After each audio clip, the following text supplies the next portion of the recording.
Assalamualaikum warahmatullahi wabarakatuh. Podcast Mini Studio KBSD. Bersama kami lagi dalam episod sini khas yang mempunyai pelbagai pendapat dan menghebat tentu. Bersama saya lagi Nazatul Husna daripada Satu Divisi Teknologi Pembinaan. Dan saya Syawal daripada Teknologi Maklumat. Dan kami adalah hos anda pada hari ini.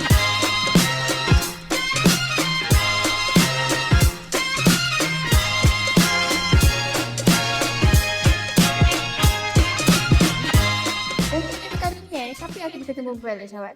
Saya rasa lah kan, hari ini kita akan bertemu buat dengan satu industri yang akan menerangkan satu kerjasama yang menentukan sejauh mana pelajar KV ni dapat bersaing di dalam dunia pekerjaan.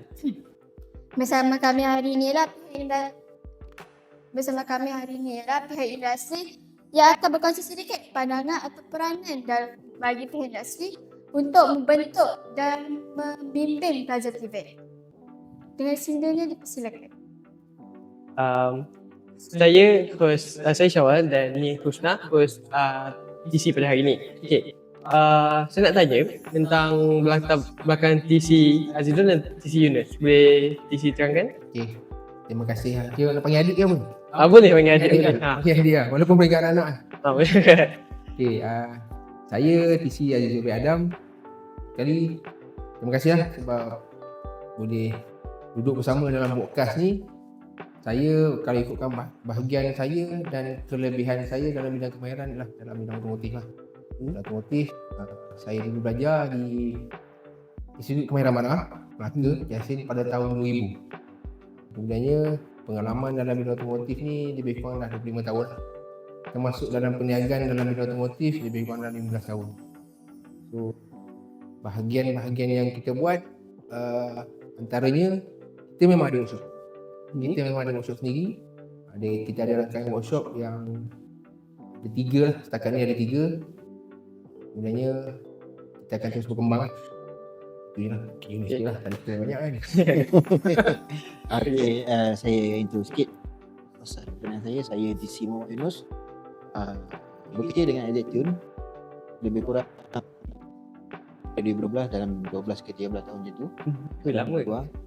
Daripada seorang mekanik biasa jadi dia dan sekarang adalah salah seorang daripada Azizul. Wow. Jadi dengan apa yang saya semua adik-adik dalam otomotif. Jangan kata mekanik ni dia tak boleh jadi owner workshop, tak boleh masuk dunia korporat. Tengok baju sekarang. Itulah sharing sikit hari ni. Benda tu. Okay. So sebenarnya saya ada baca artikel dengan dah kaji sedikit lah pasal Azizul ni. So yang saya dapat tahu adalah Azizul pernah berkolaborasi dengan KBSB Motorsport, betul ke? Ya, betul. Kita memang ada kolaborasi dengan KB Motorsport pada 2023 tahun 2023. Kan, masa yang pertama tu cikgu KB, Ibu Azrul, lepas tu Ketua Jabatan Puan Saliza bercadang nak masuk competition untuk FEMAC, Formula Motorsport Education Competition 2023. So nak buat tu rasanya dalam 6 bulan daripada kosong sampai jadi kereta. 6 bulan. Memang agak struggle. Saya respect kat cikgu-cikgu kan. Jadi bila student dia nak buat dan kita ni sebagai pihak industri, kita support lah. Kita support dan kita akan tengok kat sini kita boleh bantu, kat sini kita boleh tolong sikit. Tapi boleh kata 80% ke 70% memang datang daripada KBT lah. Buat kita boleh advice dari satu-satu part lah. Itulah kita dia lebih kurang. So, kita kalau kita tengok pun tak salah tengah tahun bulan 5 tahun ni kita punya motorsport dapat nombor 1 dekat pertandingan tu. Kalau saya share sikit yang tu Formula Motorsport Student FSM Student Formula Student Motorsport FSM yang dianjurkan oleh UCI kan. UCI yang tu kita bawa kenderaan yang CC 135 dengan EV. 135 dengan EV. EV.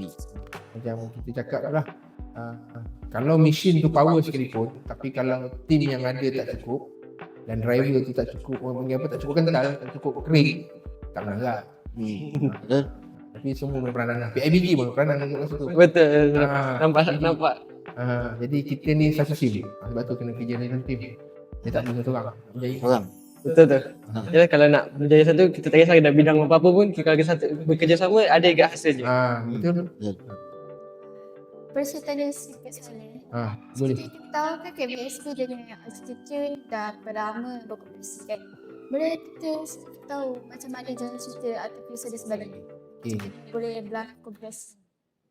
Okay, Zetune ni dengan KB Sungai Buloh ni lebih kurang saya rasa lebih daripada 10 tahun lah. Daripada 2014, 2015 macam tu. Kita dah berkolaborasi sebagai Lama dan ada plate tu kalau datang kat workshop saya ada plate lagi tu. Boleh tulis KBSB bukan lokasi ni kan? Ada. Okay. Ada. Jadi benda tu kita dah lama, salah satunya bila tercetusnya sebab kita bisnes. Kita bisnes, kita nak berkembang, kita perlukan manpower. Kita perlukan pekerja. Mana ada orang berjaya dengan diri seorang. Betul. Sebab tu bila kita tengok orang yang berjaya, yang hebat tu kebanyakannya dia ada team. Dia ada orang ramai kan. Sawan-sawan yang hebat tu lagi hebat dia, lagi ramai staff dia. Jadi macam mana kita nak fikirkan supaya kita ada staff yang orang kata competent, yang boleh kerja, boleh buat kerja dalam bidang otomotif. Salah satu cara dia balik kepada pusat latihan dan KB. Lepas tu kita ambil yang ada basic, kita polish. Itu untuk dia jadi lebih baik lah kan. Lebih baik. Mungkin dulu boleh cerita sikit apa ni budak-budak KB yang nak masuk kat kita, apa dah jadi mana. Boleh. Boleh. Setakat ni ada seorang yang dah jadi supervisor. KB Supervisor. Sungai Buloh. KB semua juga. Ya, KB Sungai Buloh. Dia sekarang dia handle cawangan Bangi. Dia cawangan Bangi, dia dah jadi supervisor. Dan ada lagi yang beberapa orang lagi lah yang KB in progress. Kita tengah train lah. Kita nak naikkan ke lah. Gila.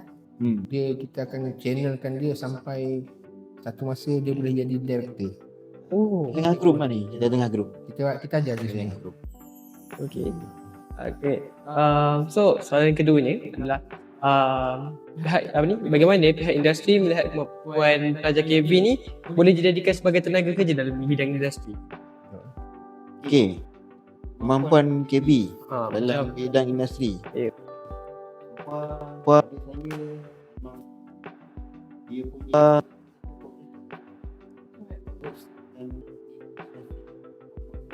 dia pun puteri lah.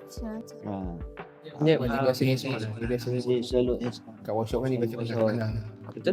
dia banyak praktikal. Masa belajar tu dia banyak praktikal.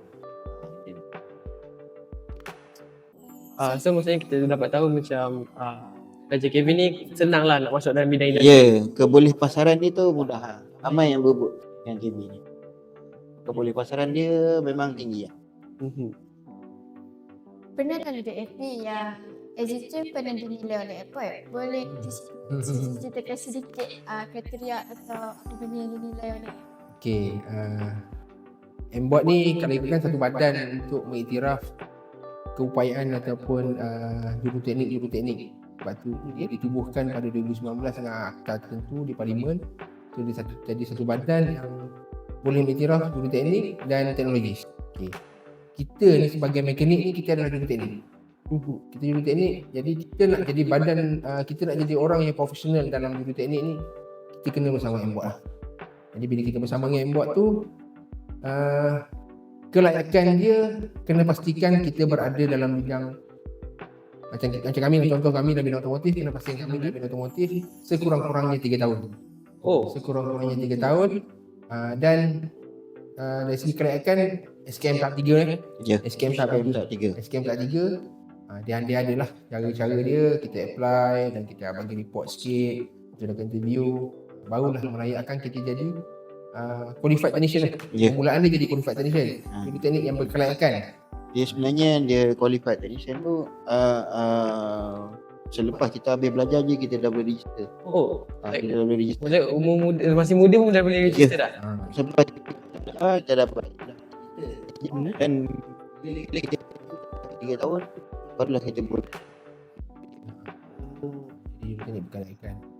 So, 3 tahun atau boleh lebih lagi? Maknanya minimum 3 tahun. Oh, minimum Tiga lah. tahun. Lambat dalam Macam kami tak lama lah, baru 25 tahun. Oh, tak lama. Oh, dah. Dia 25. Masa saya dah jadi 37 tahun. Wah, lama tu. Tambah-tambah je ni sekarang 1 tahun. So basically M-Bot ni dia macam mengiktirafkan kita sebagai TC lah. Dia macam ni. Kalau kita belajar lawyer, belajar law, kita nak jadi lawyer, kita kena duduk dengan badan berkanun dia iaitu Bar Council. Betul? Kalau jadi doktor, kita kena duduk dengan medical punya tu MCMC tu. Okay, kalau kita jadi arkitek, kita kena duduk dengan lembaga arkitek. Kan? Kalau kita jadi engineer, kita kena duduk dengan badan yang berkaitan engineer tu apa BM. BM kan. Ha. Badan engineer Malaysia tu. Buat Jadi untuk dulu teknik Kita M-Bot lah. M-Bot lah. M-Bot lah badan dia yang iktiraf kita ni. Sebab dia bukan calon-calon, dia termasuk dalam akta dan perlembagaan ni. Bukan kata M-Bot ni main-main cakap-cakap, tak. Memang dia buat tu untuk menaik taraf dan memprofesionalkan juruteknik. Untuk dapatkan title tu lah. Dan title tu lah, bila dapat title tu jadi amanah kat kita. Betul tak? Sebab Dan lagi kita tinggi pun- kita ni. Kita pun dalam segi otomotif ni dengan M-Bot ni kita dah ke depan sikit. Ada benda-benda yang kita dah lalu. Itulah. Untuk dijadikan ceritanya lah kan. Since ni as a team pun dah berkolaborasi dengan vocational and kita punya motorsport pun dah nombor 1. So adakah TC nampak peluang untuk bekerjasama lagi dengan kolej kita orang ni? InsyaAllah semestinya lah. Sesinya lah. Sebab kita tak cukup lagi orang ni. Orang yang kita pakai, kami yang kita nak perlukan. Termasuk yang IT ni kan. Nampak dari segi teknikal kan. Nampak dari segi teknikal ni. Tapi bila kita dah sampai satu peringkat, kita dah besar, kita perlu ada orang teknikal, kita perlu ada orang IT, kita perlu ada orang account. Dan saya punya yang jaga account di Serampai pun pelajar KB Sungai Buloh. Oh, student account kat sini? Ya. Oh, Betul. Dia batch 2 tahun lepas. 2 tahun tahun lepas? lepas. 2003. Itu yang jaga saya punya account dekat apa ni HQ lah. so alumni daripada KB kita orang juga lah. Oh, wow. Dari KB Sungai Buloh. Nampak tak? Dia punya integrasi satu sama lain. Kadang-kadang nampak bila belajar kau account Account. itu tak berkait kan. Tapi bila duduk dalam industri, benda dia akan duduk satu sekali. Jadi kalau kita tengok KPM buat tu, bila dalam KB ni ada bidang-bidang ni sebenarnya dia berkait satu sama lain. Cuma bila belajar je, kau kotor, aku bersih, tak boleh. Like, macam Dia ada keperluan benda tu sama lain. Macam kalau kita buat tengok lah kan, kadang kat kita punya KB pun yang ikut course ni macam berpuak lah. Dia dengan dia je macam hard skill, soft skill je, tak boleh campur. Tak boleh. Ya tak boleh. Satu sama lain. Kena collect satu sama lain. Apa pandangan TC jika ada pelajar nak masuk kerja, apakah sikap dan kemahiran yang perlu ada? Ini cakap dulu. Dia boleh banyak benda. Sikap dan kemahiran. Betul. Sikap dan kemahiran. Dia pertama dia datang adab. Adab dulu baru ilmu. Pada saya. Datang adab, dia rasa respect dengan orang lama kat situ. Barulah dia dapat ilmu tu sebenarnya. Dia kalau ada ilmu sekalipun, kalau adab tak ada, tak guna. Sebaiknya adab dulu baru ilmu. So adab tu penting lah kan. Ya, adab dulu, kena respect dulu dengan orang lama kat situ, tanya khabar kan. Daripada situ kita boleh belajar daripada pengalaman orang lama ni. Datang ini kalau kata datang tak ada tegur, tak datang kerek datang kerek Wow. datang kerek kan. Dia macam Memang kena lah. oh, lama siapa nak pandang macam tu kan. Dia kena ada sikap nak belajar. Ada Itu sikap je nak lah. belajar dan Betul ansur lah. betul langsung dia tak boleh fikir tanya apa aku dapat. Ya. Dia kena tanya apa yang kita boleh bagi. Sebab dengan apa yang kita boleh bagi, Allah akan bagi return balik apa yang patut kita dapat. Sebab kadang-kadang kita nampak pekerja di sini aku akan dapat gaji sekian. Kita jangan tengok jangka masa pendek. Tengok masa panjang. Jangka masa panjang dan jangka masa selepas kita mati pun. Sebab kalau kita boleh belajar, ilmu yang kita belajar dekat industri ni kita boleh gunakan, boleh ajar orang, boleh bantu orang, benda tu akan jadi saham akhirat. Saham bermanfaat macam cakap pergi akhirat. Contoh, kita DP kereta. Kan DP kereta macam mana nak jadi benda tu pergi saham akhirat? Kita DP kereta cikgu. Cikgu nak pergi ngajar bawa kereta. Betul? Cikgu boleh pergi ngajar, pergi sekolah, pergi ngajar sekolah. Dia boleh didik anak-anak, boleh jadi pandai. kereta dia siapa repair? Kita yang repair. Ada sahabat? Ada? Itu kalau mengajar tu. Kalau dia mengajar agama pula, Lagi banyak. ustaz nampak tak? Dia nampak benda yang kecil tapi benda tu lebih besar peranan dia. Bukan duit yang kita dapat daripada kereta tu, tapi saham yang kita tak nampak benda tu. Kadang-kadang Allah tak bagi dengan duit. Allah bagi kita tak sakit. Betul. Mungkin tak ada anak, tak ada bini kan. Tapi bila ada anak akan sihat. Anak tak ada masalah. Anak yang bukan yang jenis liar. Benda-benda yang tu Allah akan bagi. Lepas tu kena be prepare bila nak masuk industri, nak keluar. Kena berlapang dada. Aku ni banyak lagi benda yang kosong aku kena cari. Bukan aku dah jaga Kevin 2 tahun aku terror. Tak. Even saya sendiri, kami di sini masih ingin pulang belajar. Tadi kat bawah ada kaunter nak belajar macam mana. Cuma ada lah benda-benda yang kita nak belajar. Kami mesti lagi belajar. Oh, Walaupun Takkan habis. Takkan habis. ilmu ni ibarat apa? Bila kita bandingkan ilmu kita dengan ilmu Allah kan. Bila kita celup air dalam air laut yang setitik tu lah ilmu kita. Ilmu Allah tu sebesar lautan. Banyak tak? banyak. Bila banyak, Tahu pun tak terkira dia luas. jangan rasa aku hebat lah kita lah. Macam kita lah, macam saya lah embot gitu gini hebat Jadi kita, Sebenarnya sedikit kita mesti kena ada sikap rendah diri. rendah diri dan rasa nak belajar tu je. Since macam dah penghujung podcast kita hari ni. So saya ada soalan terakhir lah untuk TC. Ada tak pesanan terakhir tu TC kepada pelajar KB ataupun penonton yang tengah tengok podcast kita hari ni? Okay. Adalah beberapa perkara yang saya nak share. Sebenarnya kita ni hidup ni kita kena faham. Kita nak jadi apa dan kita dilahirkan sebagai apa. Sebenarnya kita dilahirkan sebagai hamba Allah dan sebagai khalifah kat muka bumi ni. Bila kita dilahirkan sebagai khalifah ni, apa amanah kita kena tanggung? Bukan amanah sekeliling kita, diri kita sendiri pun sebagai amanah. Kan? Jadi buatlah diri kita ni sebagai satu aset untuk kita jadikan manfaat kepada orang lain. Betul tak? Sebaik-baik manusia adalah orang yang bagi banyak manfaat kepada orang. Betul tak? Setuju. Walaupun sedikit, tapi kita memberi, kita lebih bagus daripada orang yang menerima. Faham? Faham? Jadi kita sentiasa lah berkongsi ilmu. Nak berkongsi ilmu, kalau kita ilmu kita tak tambah, kita boleh kongsi. Jadi sentiasa lah cari ilmu. Sebab dengan ilmu, insyaAllah dengan adab yang Cik Mun cakap tadi, akan datang dia punya keberkatan. InsyaAllah. So kepada penonton-penonton kat luar tu, sentiasalah berlapang dada dengan apa yang kita lalu dan sentiasalah beri peluang kepada diri kita dan orang lain untuk beri manfaat kepada orang lain. InsyaAllah semoga kita bahagia dunia akhirat. Amin.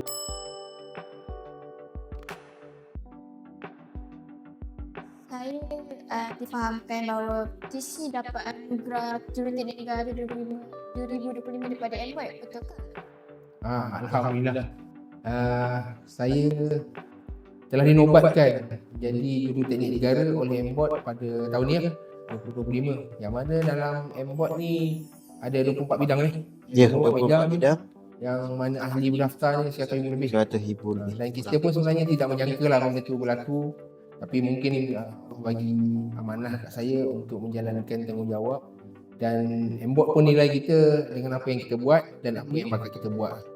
Okay, dan saya dapat tahu juga Encik mendapat nombor 1 dekat dalam anugerah ni. Betul ke? Betul lah. Oh, tahniah Encik. Dia nombor 1 tu orang cakap Rezeki lah. rezeki lah. Tapi besar amanah tu lah. Betul? Lagi tinggi kita punya, lagi tinggi amanah kita lah kan. Kasihkan TC ataupun saya menilai semoga pelajar yang menonton ni dapat ambil iktibar atas apa pesanan yang diberi. So untuk episod yang seterusnya, kita akan bersama dengan pihak industri seperti Otai Burger yang akan berceritakan tentang keusahawanan mereka. Saya Una dan rakan saya Syawal mengucapkan ribuan terima kasih kerana menonton. Teruskan bersama kami dalam episod dalam podcast mini studio KBSB. Suara Pelajar. Suara inovasi. Assalamualaikum.